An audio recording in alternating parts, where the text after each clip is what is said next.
দুনিয়ার সর্বশ্রেষ্ঠ মানুষ। কিন্তু বাপজান, আমি আপনি কোরআন শিখছি, বাপ শিখছি, কোরআন শিখি নাই, কবর কি শিখাই তো পারতেছি না, জোর কোন ঠিক কিনা?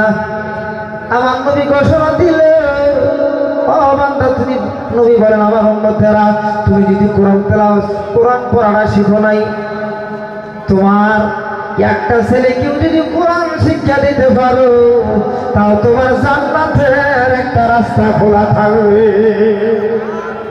তাহলে ভাইজান, এই যে মাদ্রাসা বানিয়েছে, এই জায়গার ভিতরে যারা বসেছে অনেকেই মুরব্বী, সকলে কোন ঠিক কিনা?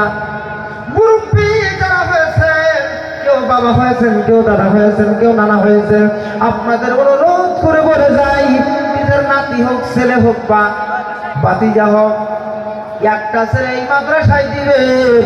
ছেলে যখন কোরআন পড়ানোওয়ালা হয়ে যাবে, ছেলে কোরআন পড়বে, ও বন্ধুগণ, আমার আপনার আমলনামায় সওয়াব লেখা হইতে থাকবে। শুধু দুনিয়ার ভিতরে না, মৃত্যু হয়ে আমি আপনার যদি খবরে চলে যাই, আমার নবী হাদিসের মধ্যে বলছে, মানুষ যখন মারা যায়, ওই ব্যক্তির সমস্ত আমলের দরজা বন্ধ হয়ে যায়। বাপ, যেই ব্যক্তি মারা যায়, নামাজ পড়তে পারে, রোজা রাখতে পারে, দান খরচ করতে পারে, কিছুই করতে পারে না। এই জন্য নবী বলেন, যেই ব্যক্তি দুনিয়া ইন্তেকাল করে চলে গেল, ওই ব্যক্তির সমস্ত আমলের দরজা বন্ধ হয়ে যায়। আমার নবী বলেন, ইল্লা মিন সালাসাতিন, কিন্তু বন্ধুগণ, নবী ঘোষণা দিলেন, ওই ব্যক্তির তিনটা আমল জারি থাকে। কয়টা আমল? এক নাম্বার, আমার আপনার নবী মুহাম্মদুর রাসূলুল্লাহ ঘোষণা দিলেন, ইল্লা মিন সালাসাতিন, তিনটা আমল জারি থাকে। তার ভিতরে এক নাম্বার হইল, ওই ব্যক্তি যদি দুনিয়ার ভিতরে নেক ছেলে সন্তান রেখে যায়, ওই নেক ছেলে সন্তান দুনিয়ার ভিতরে যত নেকি কামাই করবে, যত নেকির কাজ করবে, বাবার কবরের ভিতরে আল্লাহর ফেরেশতারা সওয়াব পৌঁছাইতে থাকে। বলেন সুবহানাল্লাহ। তাহলে ভাইজান, আমি বেশি লম্বা করবো না, সময় যেহেতু কম, আমার পরে আর অনেক হুজুর রয়েছে। বন্ধুগণ, আমি শুধু আপনাদের কাছে পরিচিত হওয়ার জন্য এসেছি। বন্ধুগণ আমার, এই জায়গার ভিতরে যারা মুরব্বী আছে, কেউ বাবা হয়েছেন, কেউ দাদা হয়েছেন, আল্লাহর রাস্তায় আল্লাহকে হাতটা দেখান। হুজুর গো, নিজের ছেলে হোক, ভাতিজা হোক বা নাতি হোক, কোরআন শিক্ষা যতক্ষণ পর্যন্ত শিখবে না, আমি দুনিয়ার ভিতরে আল্লাহকে মউত দেয় না। বলুন সুবহানাল্লাহ, সুবহানাল্লাহ। যতক্ষণ পর্যন্ত আমার আপনার বংশধরের ভিতরে নাতি হোক, ছেলে হোক বা ভাতিজা হোক, কোরআন শিখাইতে পারবো না, আল্লাহ যারা কবরে নেন। আশা আছে তো ইনশাআল্লাহ? সবারই ইনশাআল্লাহ। এদের কাছে আছে ইনশাআল্লাহ? নারে তাকবীর। বাপজান, আর একটা কথা বলেই চলে যাব, আমি আপনাদের সম্মুখে বলতে চাই, আমার আপনার নবী মুহাম্মদুর রাসূলুল্লাহ যেদিন দুনিয়া থেকে বিদায় হয়ে যাবে, আমার আল্লাহ বলছে, এমন একজন নবী আমি আখেরি নবী হিসেবে বানাইছি, দুনিয়ার ভিতরে আর এমন মানব আর দ্বিতীয় ব্যক্তি জন্ম নেবে না। বন্ধুগণ, ওই নবী যখন দুনিয়া ছেড়ে ইন্তেকাল করে চলে যাবে রে বাপ, মা আয়েশা সিদ্দিকা হাদিসের ভিতরে বর্ণনা করেন, নবীর মৃত্যুর যন্ত্রণা শুরু হয়ে গেছে। ও বন্ধুগণ, আল্লাহর রাসূলের স্ত্রী আয়েশা বলেন, আমি দেখি আমার স্বামী নবী মুহাম্মদ হাত একবার বাল করে আবার লম্বা করে, পাও বাল করে আবার লম্বা করে। আমি বুঝতে পারছি রে, আমার স্বামীর কথায় মউতের যন্ত্রণা শুরু হয়ে গেছে। আমার নবীকে চাদর দিয়ে ঢেকে রেখেছেন। আয়েশা বলেন, আমি যখন চাদরটা গোছাইলাম, চাদরটা সরায় দেখি এমন একটা পশমের গুঁড়া বাকি নাই, যার থেকে নবীর ঘাম বের হয় নাই। বন্ধুগণ, নবীর যদি মূর্তির এই অবস্থা হতে পারে, আমার আপনার অবস্থা কি হবে? দিলে হাত একটু বিচার করেন রে বাপ। বন্ধুগণ, আমি আপনাদের ছেলে হয়ে আপনাদের কাছে একটা অনুরোধ করে গেলাম, আমার নবী ঘোষণা দিয়েছে, দুনিয়ার কোন একজন আমার উন্নতি যদি তার ছেলেকে কোরআন শিক্ষা দেয়, বাবার মৃত্যুর সময় ওই মুহাম্মদের ছেলে যদি বাবার পাশে বসে আল্লাহর কোরআন শরীফ তেলাওয়াত করে ওই ব্যক্তির মৃত্যুর কোনো যন্ত্রণা হবে না। বলুন আরেকবার সুবহানাল্লাহ। যে ব্যক্তি ছেলে তার পাশে বসে কোরআন তেলাওয়াত করবে মৃত্যুর যন্ত্রণা হবে না। বন্ধুগণ, আমার নবী শুধু তাই বলে শেষ করেন নাই, আমার নবী আরো বললে বাবা যদি দুনিয়া থেকে ইন্তেকাল করে চলে যায়, তার মহব্বতের ছেলে যদি যারা তার করে মহব্বতের আদরের সন্তান বাবার লাশটা শূন্যকে রাখা ছেলে যখন প্রথম তৌহিদটা দেয় আল্লাহু আকবার, তার এই চোখের পানি যদি এই চোখে থেকে একদিন দুনিতে চলে যায়, নবী বলেন ওই বাবার কবর আযাব আল্লাহ মাফ করে দেয়। সুবহানাল্লাহ। বন্ধুগণ, তাহলে ছেলে সন্তান মাদ্রাসা পড়ার লাভ আছে না নাই? বন্ধুগণ, শুধু এতটুকু বলেন নাই, নবী আমার বলছেন আল উলামা ওয়ারাসাতুল আম্বিয়া। দুনিয়ার ভিতরে যারা কোরআন শিখেছে, আলিম মুফতি মুহাদ্দিস হয়েছে, এরা হলো আমি নবীর ওয়ারিস। নবীর ওয়ারিস কারা? আলিম উলামা। ধরেন ঠিক কিনা? কি জন্য? আগে আল্লাহ রাসূল বলেন লাম ইওয়ারিসু দিনারা ওয়ালা দিরহামা। বন্ধুগণ, আলিম উলামা যারা দুনিয়ার ভিতরে আছে, এরা দুনিয়ার কোনো লোক লালসার মধ্যে পড়ে না। জোরে কোন কথা ঠিক কি না? ভাই তার লম্বা করলে অনেক সময় হয়ে যাবে। বলবেন হুজুর, হুজুরা তারা কালেকশন করে ঠিক কি না? ভাই করে না করে? ও বন্ধুগণ, এক বছর মাদ্রাসা পড়ায় 1 টাকাও বেতন নাই, রমজান মাস আইলে বাইরে চলে যায়। ও বন্ধুগণ আমার একজন মাস্টার বড় চাকরানদার, আপনি দেখবেন মাস 30,000 50,000 টাকা বেতন, সব সময় দেখবেন খালি নাই নাই। জোরে কোন কথা ঠিক কি না? বাবজান, একজন আলিমকে কোনোদিন দেখছেন যে মানুষের কাছে কইছে ভাই কি খায় বাতি কিছুই নাই? কইছে কোনোদিন? আমার নবী ঘোষণা দিল আলিম উলামা হলো আমার ওয়ারিস, এদের কোনোদিনও অভাব হবে না। কোরআন শিখেছে, কোরআন তেলাওয়াত করবে, আমি আল্লাহর রহমতের দ্বারায় আমি এদের প্রতি রহমত দিয়ে দৃষ্টি দিয়ে তাকাই, আল্লাহর তরফ থেকে এদের খানার ব্যবস্থা হয়ে যায়। সুবহানাল্লাহ।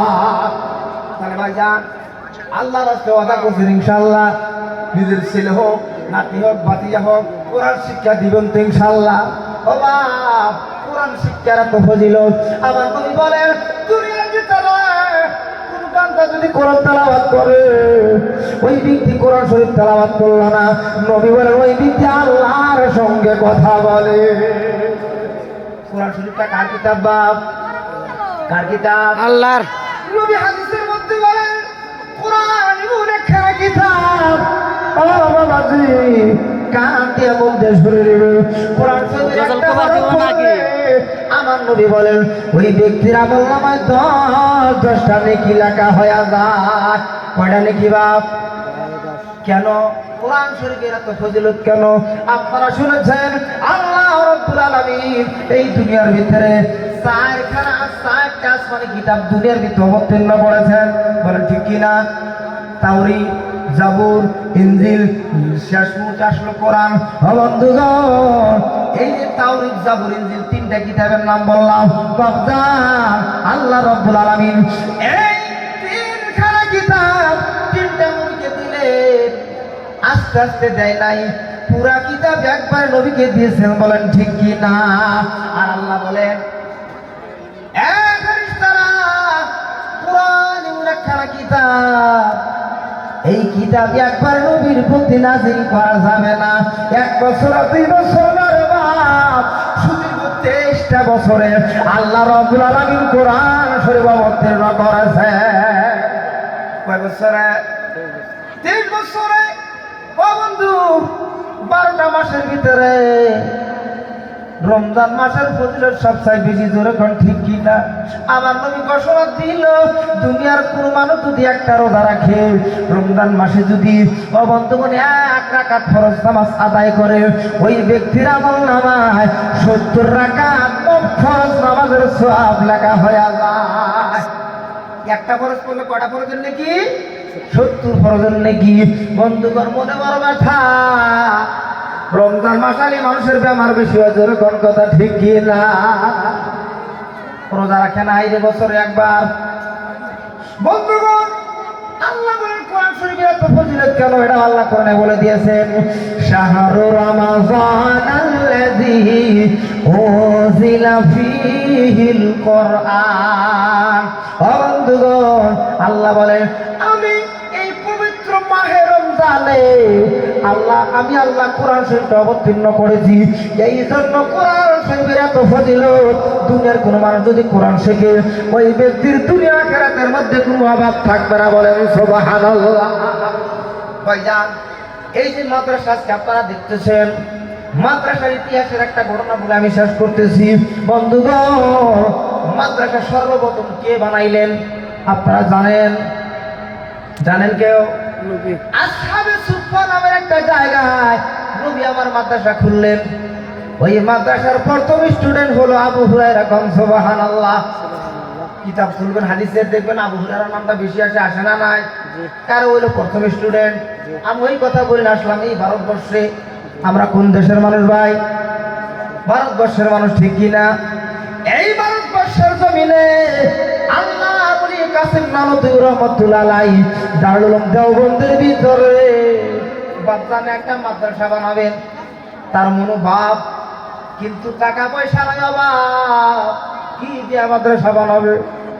ও বন্ধুগণ, আমার একাবের একটা কিতাব আছে, কিতাবটা খুললেই ঘটনাটা পাইবেন। বন্ধুগণ, আল্লামা কাসিম নানতুবি রহমাতুল্লাহ আলাইহি নবীর বংশধরের মানুষ তারা। বন্ধুরে, একটা গাছের নিচে বসে এই আল্লাহর ওলি নবীর বংশধর কোরআন শিক্ষা দিয়েছেন। সুবহানাল্লাহ। আল্লাহর কুদরত আজকে কয়টা লাগে নিবা? দারুল উলুম দেওবন্দের 20-30 তলা বিল্ডিং জোরে কোন, ঠিক কিনা? এমন এক জামানা ছিল রে বাপ, বিল্ডিং ছিল না, গাছের নিচে আল্লাহর ওলি আল্লামা কাসিম নানতুবি রহমাতুল্লাহ আলাইহি কোরআন শিক্ষা দেয়। বন্ধুগণ, মাদ্রাসায় অভাব থাকে না নাই? অভাব আছে না নাই?